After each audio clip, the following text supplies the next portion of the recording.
ഹൈദരാബാദ് ചോയ്സിലേക്ക് എല്ലാവർക്കും ഒരിക്കൽ കൂടി സ്വാഗതം. ഇന്നത്തെ വീഡിയോയിൽ നമ്മൾ ഉണ്ടാക്കി കാണിക്കാൻ വേണ്ടി പോകുന്നത് നല്ലൊരു വഴുതനങ്ങ കറിയാണ്. വളരെ വ്യത്യസ്തമായ രീതിയിലാണ് ഇത് ഉണ്ടാക്കുന്നത്. വളരെ ടേസ്റ്റിയാണ്. നമ്മുടെ സാധാരണ രീതിയിലുള്ള നാടൻ വഴുതനങ്ങ കൊണ്ടാണുള്ള ഒരു കറിയാണ് ഉണ്ടാക്കുന്നത്. നമ്മുടെ നീളമുള്ള വയലറ്റ് കളറുള്ള വഴുതനങ്ങയാണ് നമ്മൾ ഉപയോഗിക്കുന്നത്. ഇതുപോലെ ചോറിൻ്റെ കൂടെ സൂപ്പറായിട്ട് കഴിക്കാൻ പറ്റിയിട്ടുള്ള ഒരു ഐറ്റമാണിത്. അപ്പോൾ ഇതെങ്ങനെയാണ് ഉണ്ടാക്കുക നമുക്ക് നോക്കാം. നമുക്ക് നേരെ വീഡിയോയിലേക്ക് പോകാം. ഇതുപോലത്തെ നീളമുള്ള വഴുതനങ്ങയാണ് നമുക്ക് ആവശ്യമുള്ളത്. 2 തക്കാളിക്ക, 2 സവോള ഇതുപോലെ ചെറുതായിട്ട് കുത്തിയരിഞ്ഞെടുത്തു. തക്കാളിക്കായും ഇതുപോലെ ചെറുതായിട്ട് കുത്തിയരിഞ്ഞെടുത്തു. ഇനി വഴുതനങ്ങ നമുക്ക് മുറിച്ചെടുക്കണം. വഴുതനങ്ങ ഇതുപോലെ നീളത്തിൽ മുറിച്ചെടുക്കാം. കുറച്ച് വലുപ്പമുള്ളതാണെങ്കിൽ ഇതുപോലെ 2ആയിട്ട് നമുക്ക് കീറിയെടുക്കാം. വലുപ്പം കുറഞ്ഞതാണെന്നുണ്ടെങ്കിൽ നീളത്തിൽ മുറിച്ചെടുത്താൽ മതിയാവും. അധികം മൂത്ത് പോകാത്ത വഴുതനങ്ങയാണ് നമുക്ക് ആവശ്യമുള്ളത്. അപ്പോൾ വഴുതനങ്ങയെല്ലാം നമ്മൾ മുറിച്ചൊരു വെള്ളത്തിലേക്ക് ഇട്ട് കൊടുത്തു. ഇനി നമുക്ക് വേണ്ടത് 1 ടേബിൾ സ്പൂൺ മുളക് പൊടി, 1 ടേബിൾ സ്പൂൺ മല്ലിപ്പൊടി, അതുപോലെ തന്നെ 1/2 ടീസ്പൂൺ ഗരം മസാല, അതുപോലെ 1/2 ടീസ്പൂണ് മഞ്ഞൾപ്പൊടി ആവശ്യമുണ്ട്. കുറച്ച് പച്ചമുളക്, കുറച്ച് മല്ലിയില, അതുപോലെ തന്നെ കുറച്ച് ഭക്ഷണയില, ജീരകം, ഗ്രാമ്പു, കറുവാപ്പട്ട, അതുപോലെ തന്നെ 2 ഏലക്ക, ഉലുവ. ഇത്രയാണ് നമുക്ക് ആവശ്യമുള്ളത്.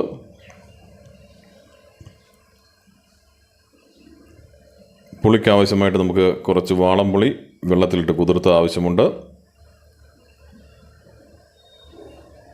ഒരു തവയെടുത്തു. നമ്മളതിലേക്ക് കുറച്ച് എണ്ണ ഒഴിച്ചു കൊടുത്തു. എണ്ണ ചൂടായി വരുമ്പോൾ നമുക്കതിലേക്ക് നമ്മളെടുത്ത് വെച്ച വഴുതനങ്ങ ആദ്യം ഒന്ന് ഇട്ട് കൊടുക്കാം. വഴുതനങ്ങ എണ്ണയിലേക്ക് ഇട്ട് കൊടുത്ത് നല്ലതുപോലെ ഇളക്കി കൊടുക്കണം. ഇതൊന്ന് ചെറുതായിട്ട് വാട്ടിയെടുക്കാൻ വേണ്ടിയിട്ടാണ്. ഇപ്പോൾ ഇതിൻ്റെ കളറ് നല്ല വയലറ്റ് കളറാണ്. ഇത് വാടിക്കഴിയുമ്പോൾ ഇതിൻ്റെ കളർ മാറും. അതുവരെ നമ്മൾ ഇളക്കി കൊടുത്തുകൊണ്ടേയിരിക്കണം.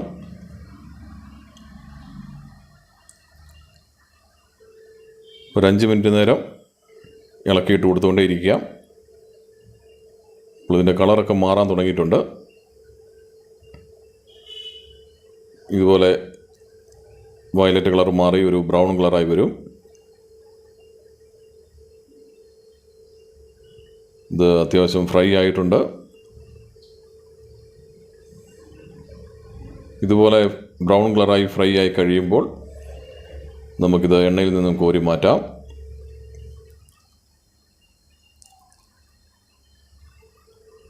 നമുക്കൊരു പാത്രത്തിലേക്ക് മാറ്റി വെക്കാം. ബാക്കിയുള്ള ആ എണ്ണയിലേക്ക് നമ്മൾ നേരത്തെ എടുത്ത് വെച്ച ജീരകവും അതുപോലെ തന്നെ കറുവാപ്പട്ട ഇട്ട് കൊടുക്കാം. ഗ്രാമ്പു, ഭക്ഷണയില അതിട്ട് കൊടുക്കാം. ഒന്ന് ചെറുതായിട്ട് ഇളക്കിയിട്ട് കൊടുക്കാം.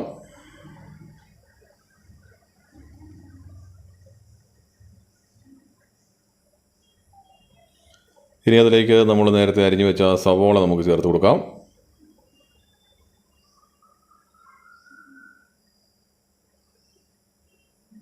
സവോള ഇട്ട് കൊടുത്ത് വീണ്ടും നന്നായിട്ട് ഇളക്കി യോജിപ്പിക്കാം. കുറച്ച് ഉപ്പും കൂടെ നമ്മൾ ഇതിലേക്ക് ആഡ് ചെയ്ത് കൊടുത്തു. ഉപ്പ് ചേർത്തതിന് ശേഷം നന്നായിട്ട് ഇളക്കി കൊടുക്കാം. കുറച്ച് സമയം നന്നായിട്ട് ഇളക്കി കൊടുത്തുകൊണ്ടേയിരിക്കണം. സവോള ചെറുതായിട്ടൊന്ന് വഴണ്ട് കിട്ടണം. അതുവരെയും ഇളക്കി കൊടുത്തുകൊണ്ടേയിരിക്കുക.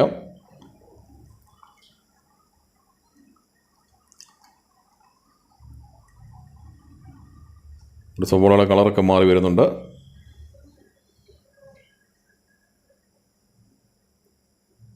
ഒന്ന് വഴണ്ട് കഴിയുമ്പോൾ നമുക്കിതിലേക്ക് 1 ടേബിൾ സ്പൂൺ ഇഞ്ചി വെളുത്തുള്ളി പേസ്റ്റ് ചേർത്ത് കൊടുക്കാം. Ginger garlic paste 1 table spoon ചേർത്ത് കൊടുത്തു. വീണ്ടും നന്നായിട്ട് ഇളക്കി യോജിപ്പിക്കാം.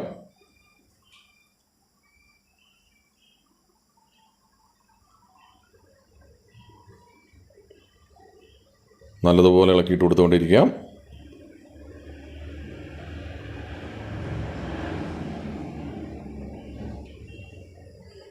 ഇഞ്ചിയുടെയും വെളുത്തുള്ളിയും പച്ചപ്പ് ഒന്ന് മാറി വന്നിട്ടുണ്ട്. ഈ സമയം നമ്മളെടുത്ത് വെച്ച തക്കാളിക്ക അതുകൂടി നമുക്കിതിലേക്ക് ചേർത്ത് കൊടുക്കാം.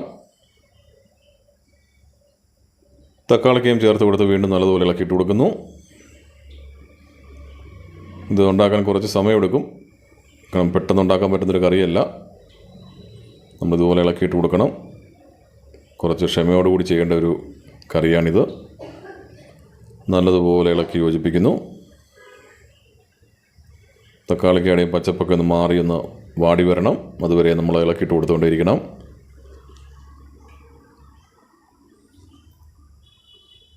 ഇനിയും ചെയ്യേണ്ടത്, നമുക്കിതിലേക്ക് നമ്മൾ നേരത്തെ എടുത്ത് വെച്ച ജീരകവും ഉലുവയും ചേർത്ത് കൊടുക്കാം.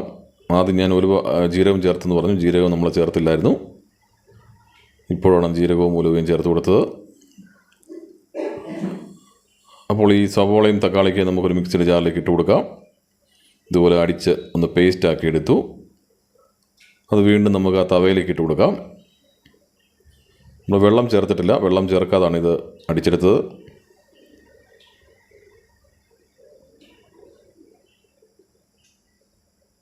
നല്ലതുപോലെ ഇളക്കി യോജിപ്പിക്കണം. ഇതിൻ്റെ പച്ചപ്പൊക്കെ ഉണ്ടെങ്കിൽ മാറി ഒന്ന് ഫ്രൈ ആയി വരണം. വെള്ളം ഉണ്ടെങ്കിൽ വെള്ളമൊക്കെ ഒന്ന് വറ്റണം. അതുവരെ നല്ലതുപോലെ ഇളക്കിയിട്ട് കൊടുത്തുകൊണ്ടിരിക്കാം.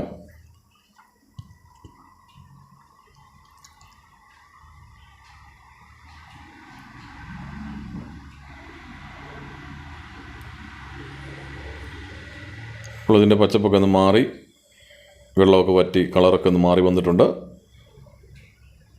കുറച്ച് സമയം കൊണ്ട് ഇളക്കിയിട്ട് കൊടുക്കാം.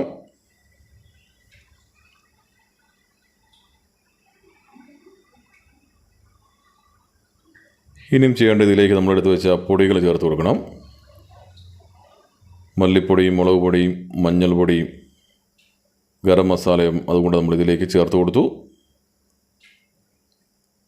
നന്നായിട്ട് ഇളക്കി കൊടുക്കാം. ആ മിക്സിയുടെ ജാറ് കഴുകി കുറച്ച് വെള്ളം ഇതിലേക്ക് ഒഴിച്ചു കൊടുക്കാം.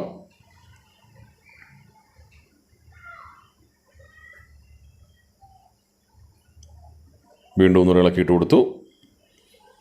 ഇനിയും നമുക്കിതിലേക്ക് നമ്മൾ നേരത്തെ ഫ്രൈ ചെയ്ത് വെച്ച നമ്മളുടെ വഴുതനങ്ങ ചേർത്ത് നന്നായിട്ട് ഇളക്കി യോജിപ്പിക്കാം. മസാലയൊക്കെ നല്ലതുപോലെ ഈ വഴുതനങ്ങയിലേക്ക് പിടിക്കണം. അപ്പോൾ കുറച്ച് സമയം നന്നായിട്ട് ഇളക്കിയിട്ട് കൊടുത്തുകൊണ്ടേയിരിക്കണം. ഇതുപോലെ കുറേ സമയം നമ്മൾ ഒന്ന് ഇളക്കിയിട്ട് കൊടുക്കാം. മസാലയൊക്കെ നല്ലതുപോലെ കഷണത്തെ ഒന്ന് പിടിച്ച് കഴിയിട്ട് അതുവരെ ഇളക്കിയിട്ട് കൊടുക്കാം.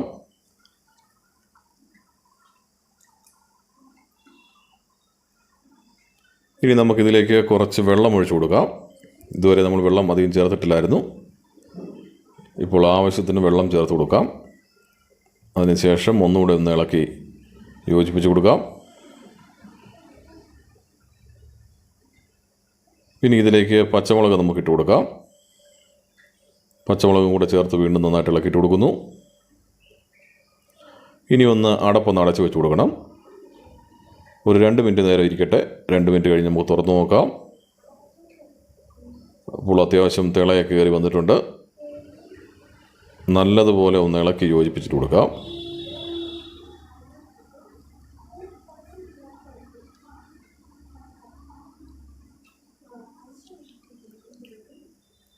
കുറച്ച് എണ്ണയൊക്കെ തെളിയാൻ തുടങ്ങിയിട്ടുണ്ട്. നന്നായിട്ട് ഇളക്കി യോജിപ്പിച്ചിട്ട് കൊടുക്കുന്നു.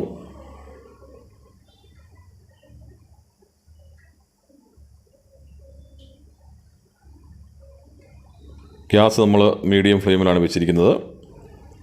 ഇനി നമുക്കിതിലേക്ക് പുളി നേരത്തെ കുതിർത്ത് വെച്ചത്, ആ പുളി വെള്ളം കൂടെ നമുക്കിതിലേക്ക് ചേർത്ത് കൊടുക്കാം. പുളിവെള്ളം ചേർത്ത് കഴിഞ്ഞ് വീണ്ടും നന്നായിട്ട് ഇളക്കിയിട്ട് കൊടുക്കുന്നു.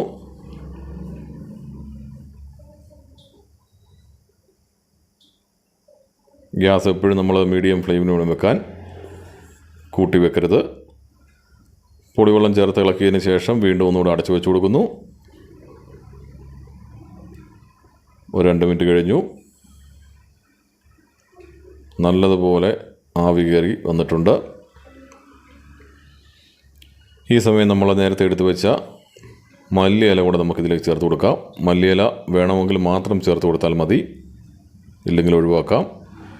വീണ്ടും ഒന്നുകൂടെ അടച്ചു വെച്ച് കൊടുക്കുന്നു.